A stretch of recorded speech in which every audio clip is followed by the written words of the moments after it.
Hello विद्यार्थियों, Saraswati coaching centre by Rahul sir में आपका हार्दिक स्वागत है। विद्यार्थियों, आपसे माफ़ी चाहते हैं कि कल के डेट में हमने जो है ऑनलाइन मोड पर किसी भी प्रकार का कोई वीडियो अपलोड नहीं कर सके। विद्यार्थियों, पिछले 2 दिनों से जो है हम अपने गले को लेकर बहुत परेशान हैं, इसके लिए हम क्षमा प्रार्थी हैं। लेकिन अब हम प्रतिदिन प्रयासरत रहेंगे कि आपके लिए कुछ ना कुछ वीडियो अवश्य मिलता रहे, आपकी तैयारी चलती रहे, इसके लिए चैनल पर भी आपका ध्यान बना रहे, सपोर्ट बना रहे। हाँ तो विद्यार्थियों, आज के जो है अपने वीडियो नंबर 7 में क्लास 12 के जो है फिजिक्स पार्ट फर्स्ट के लेक्चर नंबर 2 में मैं आपको एक इम्पोर्टेंट टॉपिक धारा घनत्व के बारे में बताना चाहता हूँ। धारा घनत्व के बारे में आप सुने, धारा घनत्व किसे कहते हैं। विद्यार्थियों, किसी चालक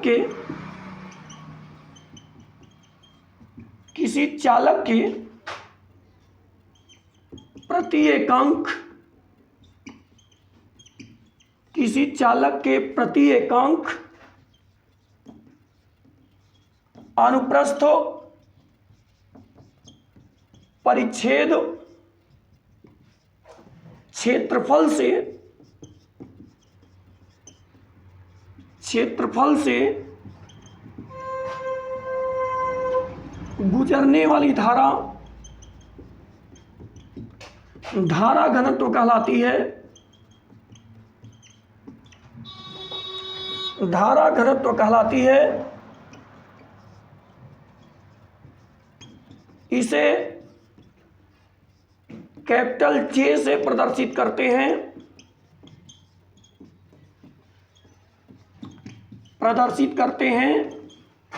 यह एक अदिश राशि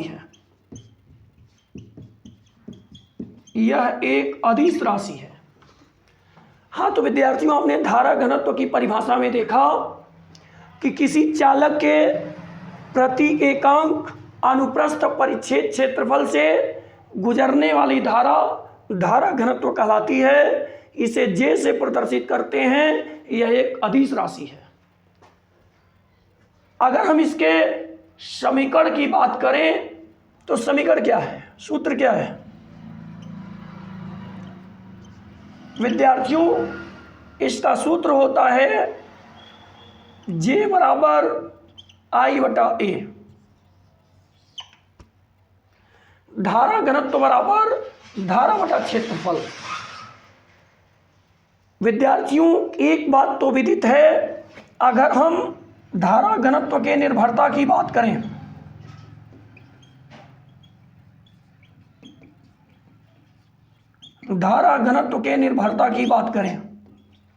तो धारा घनत्व क्या निर्भरता दर्शाती है, इसके फर्स्ट पॉइंट पे फोकस करें।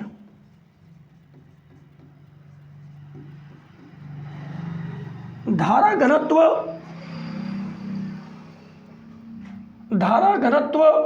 धारा के मान के समानुपाती होती है।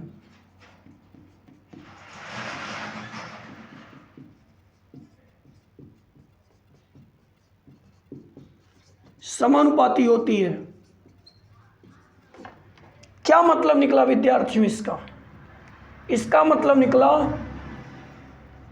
अर्थात अगर चालक के भीतर आई का वैल्यू ग्रो कर रहा है तो इसका मतलब साफ है जे का वैल्यू भी क्या करेगा, ग्रो करेगा। विद्यार्थियों, सेकेंड बात तो ये है, धारा घनत्व जो होती है, धारा घनत्व चालक के अनुप्रस्थ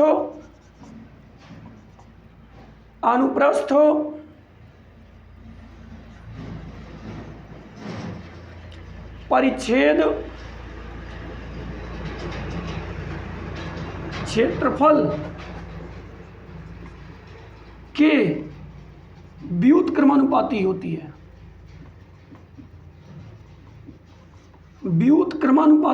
है। इसका मतलब क्या है? विद्यार्थियों, इसका मतलब क्या हुआ? इसका मतलब हुआ, अगर हमारे क्षेत्रफल का मान बढ़ रहा है तो साफ है धारा घनत्व का मान घटेगा। विद्यार्थियों, एक काम करते हैं ना, दैनिक जीवन में इसका अवलोकन करते हैं, निर्भरता के बारे में सोचते हैं, क्या इसकी निर्भरता रही है। सपोज करिए ये कोई चालक तार है, ये इस चालक तार की लंबाई है, मैंने इस चालक तार में आई एम्पियर की धारा प्रवाहित कर दी है। विद्यार्थियों, अगर धारा घनत्व को आप समझें तो धारा घनत्व का मतलब क्या हुआ? धारा और प्लस में घनत्व।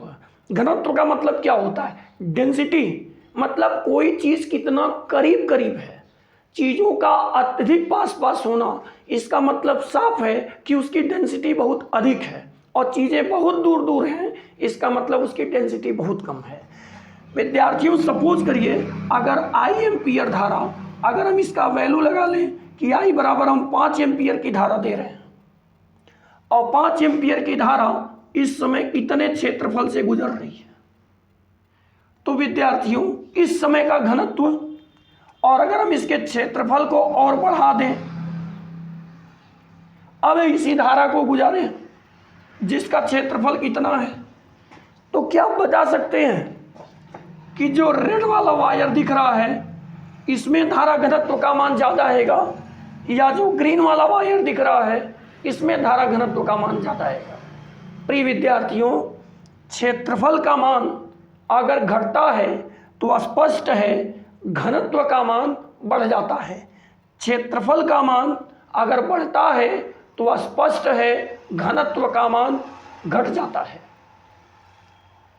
विद्यार्थियों, आपने अपने क्लास स्कूल में ऑब्जर्व किया होगा कि अगर स्कूल के छुट्टी के समय आपके विद्यालय के गेट के लंच वाले गेट को खोला जाए तो आप फिक्स करिएगा उस समय बच्चों के निकलने की डेंसिटी ज़्यादा होगी, क्योंकि गेट का क्षेत्रफल कम है। लेकिन अगर छुट्टी वाले गेट को खोला जाए छुट्टी के समय, तो उस समय गेट पे डेंसिटी कम होती है, क्योंकि क्षेत्रफल बढ़ा हुआ है। तो विद्यार्थियों, आपने पाया जिस समय तार हमारा पतला था उस समय क्षेत्रफल कम था, तो क्षेत्रफल कम होने के कारण जो है धारा की डेंसिटी ज़्यादा हो गई, और जिस समय तार मोटा था उस समय तार के अनुप्रस्थ काट का क्षेत्रफल ज़्यादा था, और ज़्यादा होने के कारण हमारी धारा घनत्व का मान कम हो गया। आई होप कि आप समझ रहे होंगे धारा घनत्व दो कारकों पर निर्भर करती है, एक निर्भर करती है धारा के मान पर और दूसरा निर्भर करती है अनुप्रस्थ काट के क्षेत्रफल पर। धारा जितना ज़्यादा बढ़ेगी धारा घनत्व उतना ही ज़्यादा होगा, अनुप्रस्थ काट का क्षेत्रफल जितना ही कम होगा धारा घनत्व का मान उतना ही ज़्यादा होगा। हम आपको आगे ले चलते हैं।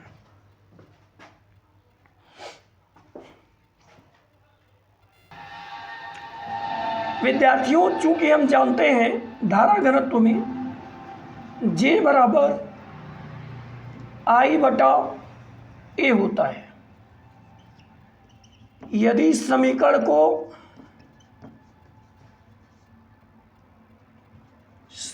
को धारा के पद में लिखा जाए, धारा के पद में, तो I बराबर J इंटू K होता है, और I बराबर J इंटू A में ये बात पूरी तरह से विदित है, J भी सदिश राशि है और क्षेत्रफल सदिश बहुत पहले से है। जब आपने गासियन पृष्ठ के बारे में पढ़ा होगा तभी आपको बताया गया होगा कि अगर ये कोई तल या क्षेत्रफल है तो तल या क्षेत्रफल के लंबवत होता है क्षेत्रफल सदिश, आपको बताया गया होगा। तो J भी सदिश है, A भी सदिश है। हमने एक फार्मूला पढ़ा है मैथमेटिक्स में, सदिशों का अदिश गुणनफल। I अदिश है, J सदिश है, A सदिश है, क्योंकि हमको फार्मूला मालूम है क्या है वो फॉर्मूला? अगर x बराबर है vector a into vector b के, तो इसका मतलब साफ है कि x बराबर होगा a into B cos theta.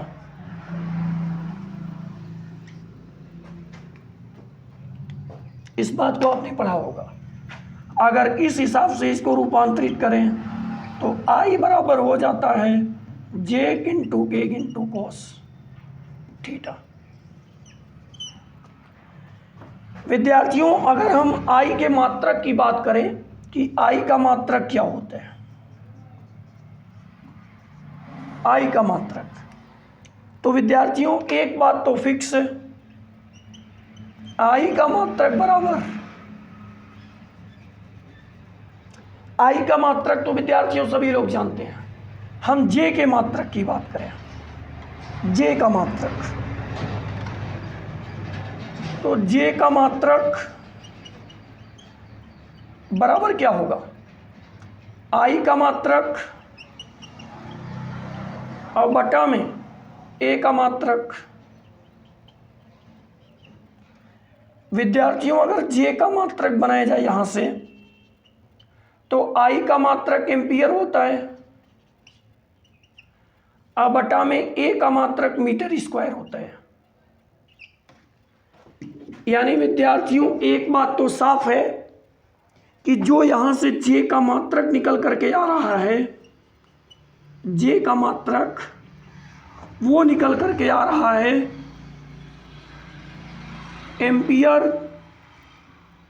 प्रति मीटर स्क्वायर, या फिर J का जो मात्रक हुआ वो हुआ एम्पियर इंटू मीटर इनवर्स 2। विद्यार्थियों, यदि J के बीमा की बात की जाए कि J की बीमा क्या होगी, तो आप फोकस करके देखिए। J की बीमा का मतलब क्या हुआ? एम्पियर की बीमा, तो एम्पियर की बीमा A होती है बटा में मीटर स्क्वायर की बीमा, मीटर स्क्वायर की बीमा, इसका मतलब होता है L का स्क्वायर, ऊपर आया तो L का इनवर्स 2 हो गया। अब विद्यार्थियों अगर इसे हम सीधे रूप में लिखें तो इसका मतलब हमारे J की बीमा हुई L इनवर्स 2 और A, और या इसको और भी आगे बढ़ा करके लिखें तो फिक्स हो पा रहा है m के घाते 0, L के घाते 2 इनवर्स 2, T के घाते 0 और A है। ये आपके धारा घनत्व की बीमा होगी। विद्यार्थियों, हमें उम्मीद है कि फिजिक्स के इस महत्वपूर्ण टॉपिक का एक छोटा सा पॉइंट आपको जरूर समझ में आया होगा, और धारा घनत्व समझ में आ जाने के बाद ही हम धारा और अनुगमन वेग में संबंध व्यक्त कर सकते हैं। इसके लिए हम लोग नेक्स्ट वीडियो में मिलेंगे। तब तक के लिए धन्यवाद।